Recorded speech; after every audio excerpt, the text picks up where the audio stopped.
Hi friends, my name is Mrs. Middleton and I am a kindergarten teacher at Edgelia Elementary. I'm going to be helping you go over directions today for day 3 in your kindergarten packet. Please remember to check the stars as you complete a task or activity. We are going to begin with the page that has letter C on it. C says k, k, k. Can you do that with me?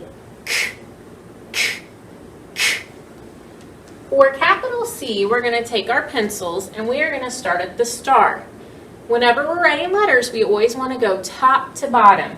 So I'm going to put my pencil on the star and I'm going to curl up to the sky, curl around to go down to the ground, and curl it up. I'm going to do that 3 more times. Put my pencil on the star, curve up to the sky, down to the ground, and curl it up.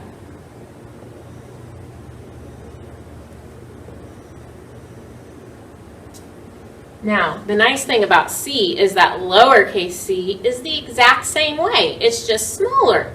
So I'm going to put my pencil back on the star, and this time I'm going to make a little curve up, curl it around, and go down to the ground. And I'm going to do that 3 more times. Little curve up, curl around to the ground, curl it up.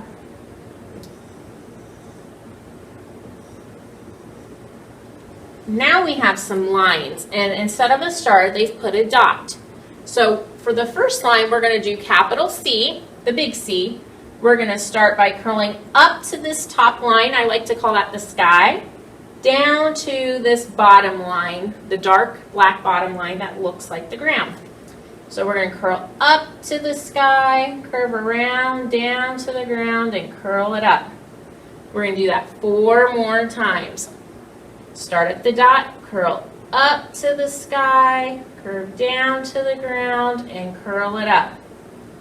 And then 2 more times. Little c is the exact same, except we're not going to go up to the sky this time. You're going to see dotted lines or dashes. That's where we're going to curve to for lowercase c or little c. You're going to put your pencil on the dot and you're going to curve up to the dashes, down to the ground, and curl it up. Put your pencil on the dot, curve up to the dashes, down to the ground, and curl it up. You're going to do that 2 more times to practice lowercase c. Then we're going to come down to the bottom and they have some pictures. They want you to color the pictures that begin with the k sound. I like to use my arm to help me hear the sounds. My shoulder is the beginning sound, my elbow is the middle sound, and my wrist is the ending sound. So when I say a word, I can take it all the way across my arm. Basketball. If I don't hear a k, k, k sound up here on my shoulder, then I'm not going to color that picture. But cupcake, I do hear the k, k, k sound at my shoulder, so I want to color that picture. Your pictures are basketball, cupcake, candle, cat, snake, caterpillar. Remember when you finish with your activity to color the star or check the star on your checklist. The next page we are going to go to, boys and girls, is the rhyming page. At the top you'll see 3 pictures. You have a fox, a box, and a pen. So rhyming words sound the same in the middle and at the end. So we can chop those words up and use our ears to listen for where those sounds are the same. Ox, b, ox, p, n. I'm going to circle the 2 pictures that have the same sound in the middle and at the end. Those are rhyming words. The next box, we're going to listen to a story and then we have to put it in order with what happens first, what happens in the middle, and what happens at the end. I'll read it to you, but your adult can read it to you as well. Today was my birthday party and all of my friends came over to my house. First, we played games. Next, we had cake and ice cream. Then, I opened my presents.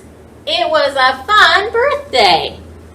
So now that you've heard the story, you need to go up to the number 1, which is what happened first, and find the picture that tells me what happened first in the story. Was there cake and ice cream, presents, or games? What did they do first? Whatever you think, you'll take your pencil and draw a line from this dot with the number 1 to your answer. You can only pick one for number 1. Number 2 is what happened next or in the middle. And then number 3 would be what happened last or at the end. Down at the bottom, they want you to listen for syllables. Syllables are the chunks of words. There are different ways you can hear syllables. We can clap them like apple, or we can use our fingers to help us. So for example, if I said birthday, that would be 2 syllables. Your picture is mailbox. So they want to know, is there only 1 syllable, 2 syllables, or 3 syllables? You color the number for the answer you think. And I'll teach you a little trick that I teach my kiddos in class. If it's kind of hard for you, you can put your hand underneath your chin, and when you say a word, count the number of times your chin goes down. So for example, apple. That has 2 syllables. My hand was pushed down 2 times. So try that little trick and see if it helps you. Our next page has the number 3 at the top. We're going to be practicing writing the number 3. So for the number 3, I'm going to start at the star, just like we did when we were writing our letter. And I have a little saying that I use when I am writing my numbers to help me remember. So for 3, I say, curving and around again to make the number 3. You're going to do that 3 more times. Curve in and around again. Curve in and around again. Curve in and around again to make the number. If you said 3, kiss your brain, you're right. We're going to come to the next section, which is counting, and they've given you a number line. Sorry about that, friends. They've given you a number line, and so you can practice touching those numbers and counting from 0 to 10. You also have bugs on a leaf. So you are going to count the bugs and then circle the number that tells you how many.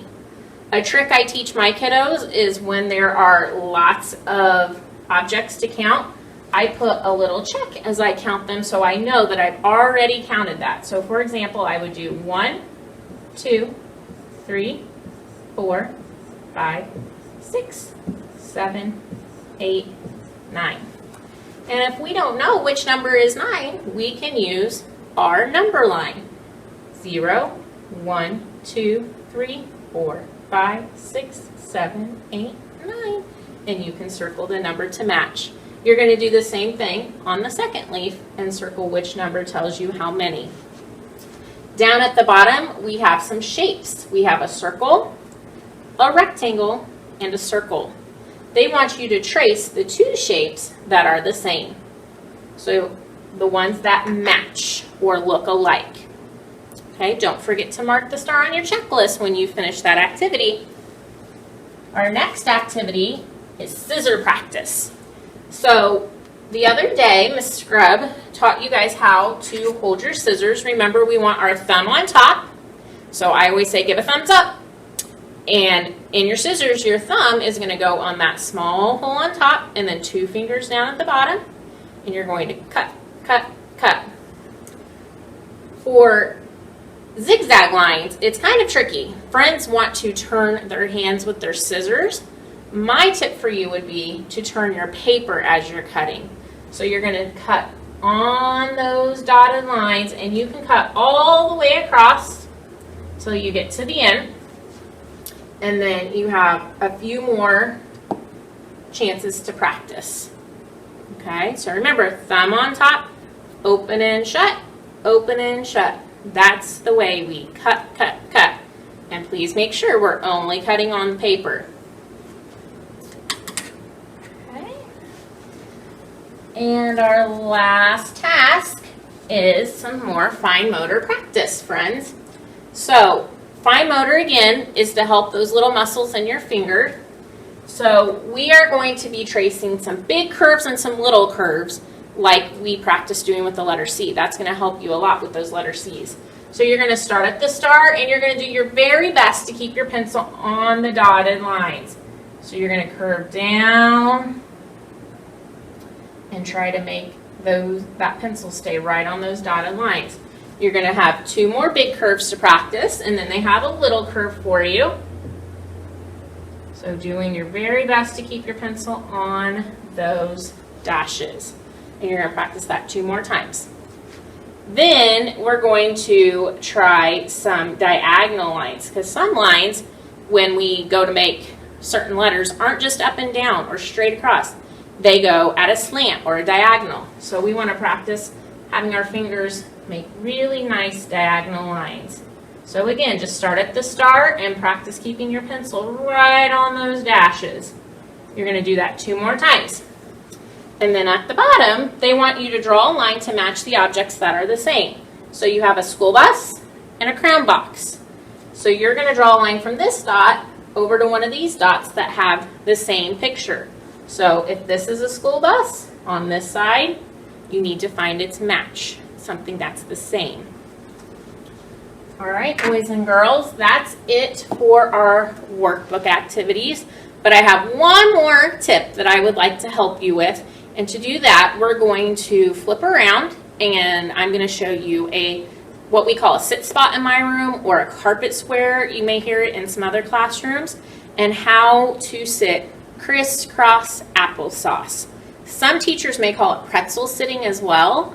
So if they ask you to sit like a pretzel or sit crisscross applesauce, I'm going to show you what that means right now. So follow me over here. Okay, friends, so in front of me I have in my room what we call the sit spot, or you may have a big carpet in another teacher's classroom that has different letters or numbers or colors. So when we meet as a group, they might tell you to go find your sit spot or go find your carpet square. And so when we say that, what we want you to do is to sit right on that spot. But you're going to have lots of friends around you. You might have some on the side, you might have some front to back. So we can't sit with our legs out like this, or we might be in somebody else's personal space. So what we will do is we will do something called crisscross applesauce. That means you take one leg and you pull it in towards your belly, and then you take your other leg and you pull it in towards your belly and tuck it underneath that first leg. Then in my classroom, our other rules are we keep our hands in our lap, our eyes on the speaker, our ears are open, and our mouths are quiet so that we can hear the person who is talking. And we sit quietly like that unless somebody asks us a question or we have a question to ask the speaker. And when we do, we put our hand up in the air to show the teacher that we have a question or that we want to answer. Now, a very important rule is just because my hand's up in the air doesn't mean I get to start talking out. I have to wait for the speaker to say my name. And once the speaker says my name, I can put my hand down and I can answer. So, on the carpet, it's crisscross applesauce. Hands are in our laps, eyes are on the speaker, ears are open, mouths are quiet. And when we have something to say, we raise our hand and wait for our name to be called.